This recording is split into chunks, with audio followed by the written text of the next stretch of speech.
രാജപുത്രി മഹത്വത്തോടെ നിലകൊണ്ടു. പള്ളി കരഞ്ഞു, ബത്ലഹ ദുഃഖിച്ചു, നിൻ ശിഷ്യന്മാർ വ്യസനത്തിൽ മുഴുകി.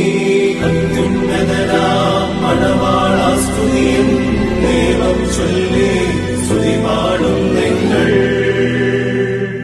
അത് എന്നേക്കും തന്നെ. വാതിലടയ്ക്കിൻ, ശാന്ത്യ പോയിടുവിൻ, കർത്താവ് വരും, വാതിൽ തുറന്നു തരും.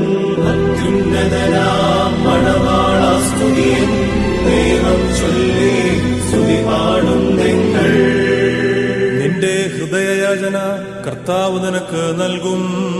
ധന്യപിതാവേ, പോയാലും ശാന്ത്യ ചേർക്കും നിന്നെ മശിഹാ മണവറയിൽ. അത്യുന്നതനാം മണവാളാ സ്തുതിയും ദൈവം ചൊല്ലി സ്തുതി പാടും നിങ്ങൾ. സ്വപ്നം കണ്ടിട്ട് ഉണരുന്നവനെ പോലെ